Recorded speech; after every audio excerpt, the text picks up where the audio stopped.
دلوقتي يا شباب هنتعلم مع بعض ازاي نحدد مستخدمين الواي فاي. يعني مثلا لو انا عندي 5 مشتركين معايا في الواي فاي، او ال5 دول انا مديلهم واي فاي، تمام، وال5 دول بيخلصوا لي الباقه، يعني في 2 منهم بيقعدوا يحملوا كتير بيخلصوا لي الباقه، تمام، وانا ال2 دول عايز اقفل عليهم النت، تمام، عايز اقفل عليهم النت من غير ما اغير الباسورد، ان انا اقفل النت وما اغيرش الباسورد، عشان في نفس الوقت لما يجي يقول لي النت مش شغال وانت غيرت الباسورد احلف واقول له والله العظيم انا ما غيرت الباسورد. وفعلا حضرتك مش هتكون مغير الباسورد. كل اللي انت هتعمله بتحددهم عن طريق الراوتر، اللي انت تبدا تدي ده نت بمزاجك وتبدا تفصل عن ده بمزاجك، تمام. وفي نفس الوقت هو لو انت فصلت عنده النت اهو والنت فاصل عنده، هيجي له طبعا كده تم رفض الشبكه، تم رفض الشبكه، تمام. لما يجي له كلمه تم رفض الشبكه ديت، تمام، هو كده اصلا انت فصلت عنه النت، تمام. لما بقى تحب تشغل له تاني او توصل له نت تاني، هتبدا تدخل على صفحه الراوتر وتبدا تعمل الخطوه اللي احنا هنوريها لكم دي. طبعا احنا بنتكلم عن الراوتر موديل دي جي 8045، دي جي 8045. لو عندك بقى موديل الراوتر ده سواء في اورنج، فودافون، اتصالات، فهو الشرح واحد، وهو السيستم الراوتر واحد، لان ده موديل الراوتر، فالسيستم هيمشي على الكل.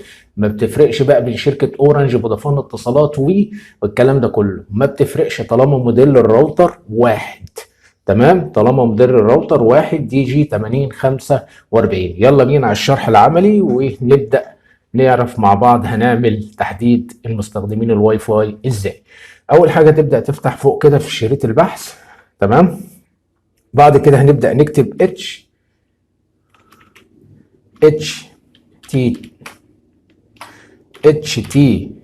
تي بي اس. بعد كده هنبدأ نعمل نقطتين، بعد كده نبدأ نعمل 2 سلاش، وبعد كده نكتب 192.168.1.1. تمام.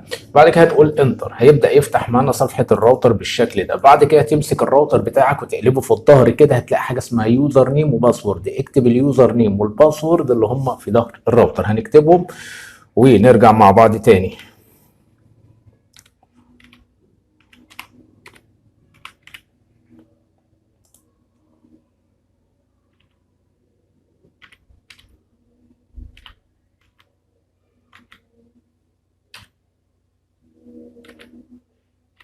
بعد ما كتبناهم هنقول لوج ان، هيبدأ يفتح معايا الراوتر بالشكل ده، تمام. هختار حاجة اسمها هوم نتورك، هنضغط على هوم نتورك. بعد كده هنختار حاجة اسمها دبليو لان اكسس اللي هو اخر خيار، هنضغط عليه. بعد كده هنبدأ نضغط على دبليو لان اكسس، تمام. هيبدأ يفتح معانا بالشكل ده. الخيار الاول ده بيقول لك اللي انت، هو طبعا بيجي متحدد عليه كده عادي يعني، تمام. الخيار الاولاني ده بيقول لك اللي انت لو اديت لاي حد الباسورد بتاع الواي فاي بتاعك هيبدا يتصل، يعني اي حد كده هتقابله تقول له خد الباسورد بتاع الواي فاي بتاعي، هيبدا يدخل، هيبدا يفتح معاه نت على طول، تمام. الخيار التاني بقى اللي هو ده بيقول لك اي حد انت محدده كده هو اللي هياخد نت، اللي مش متحدد مش هياخد نت. يعني عندك مثلا هنقول الخيار الاولاني ده، تمام، ده انت محدده، فطالما انت محدده كده انت مديله نت، تمام. هنيجي للخيار الاخير برضو انت محدده، مثلا الخيار الاخير ده انت محدده، تمام. فالخيار الاخير ده طالما متحدد كده ده متصل بالنت وبياخد نت. طيب هنيجي عند الخيار اللي هو في النص بتاع تليفون هواوي واي 7 برايم. هواوي 7 برايم ده مش متحدد عليه، فكده ما بياخدش نت، تمام. طيب انا عايز اديله نت بقى، هو ده كده عشان مش متحدد عليه هواوي 7 ده، طالما انا مش محدد عليه كده هو مش متصل معايا في شبكه الواي فاي. طب انا عايز اديله بقى نت، انا كده قافل عليه النت اهو، عايز اديله نت، هبدا احدد عليه علامه الصح وهبدا اقول كلمه سيف. اول ما هديله علامه الصح واقول سيف، هو خلاص اتصل معايا بالواي فاي وكده بقى متصل بالانترنت وواصل له نت في الموبايل بتاعه. طيب انا عايز ارجع تاني اقفل عليه النت وما خلوش ياخد نت تاني، هبدا اشيل كلمه الصح، تمام. هشيل كلمه صح كده من علامه المربع دي، تمام. بعد كده اقول سيف. بعد كده هو النت هيكون متصل عنده، فجاه هيلاقيه تم انقطاع النت عنده، فالتليفون بتاعه مش هيكون فيه نت. يبقى انت كده فصلت عنده النت. فهمتوا اللي انا عايز اوصله لك؟ اي حد كده متحدد كده متصل بشبكه الواي فاي بتاعتك. طيب انا مش عايز ادي لهواوي سيف النت، فانا هشيل كل علامه الصح واقول سيف، بعد كده هو هيفصل عنده النت كده مش هيبقى متصل. كده اللي متحدد هو اللي متصل بشبكه الواي فاي، واللي مش متحدد انا كده قافل عليه النت، مش مديله نت. لو عايز اديله نت هحدد على علامه الصح وهو كده هياخد نت. تمام. لو احنا حددنا على الخيار الاخير كده، بيقول لك دلوقتي الخيار الاخير ده بيقول لك اي حد انت محدده، هو عكس التاني على فكره، يعني الخيار الاخير عكس اللي هو فوقيه على طول. اي حد انت محدده تمام زي الاولاني والتاني مش هياخدوا نت. طيب مين اللي هياخد نت؟ اللي مش متحدد. يعني انا لو حددت كده، هو دلوقتي الخيار الاخير ده بيقول لك اي حد انت محدده كده مش هياخد نت، اللي مش متحدد هو اللي هياخد نت. يعني انا كده دلوقتي قافل النت على كل الناس مثلا. تمام. طيب انا في بقى تليفون هواوي 7 ده انا عايز اديله نت، يعني انا قافل على الكل، ولكن انا عايز افتح لهواوي 7 اخليه ياخد نت، فانا هبدا اشيل كلمه الصح كده وهو ياخد نت. تمام.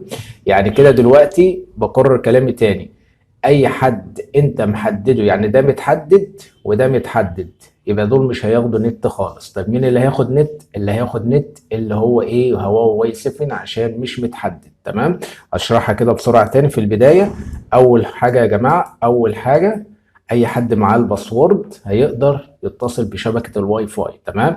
طيب تاني خيار اللي هو ده، اي حد متحدد، اي حد متحدد بالشكل ده هيقدر يتصل بشبكة الواي فاي وهيقدر ياخد نت مني، يبقى انا كده مديله نت. تمام. طيب لو انا مش عايز اديلهم نت، هبدأ اشيل علامة الصح كده.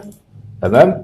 وكده هبدا اقول سيف، كده كلهم انا خرجتهم بره النت. طيب انا عايز ادي لتليفون هواوي 7، هبدا احدد علامه الصح وهبدا اقول سيف، يبقى هو الوحيد اللي بياخد من عندي نت التليفون هواوي واي 7 ده، الوحيد اللي بياخد نت من عندي. تمام. ده الوحيد ايه اللي بياخد نت من عندي، والباقي انا قافل عليه النت. تمام. هنيجي للخيار الاخير بقى ونبدا نحدده ده. تمام. الخيار الاخير بقى بيقول لك ايه؟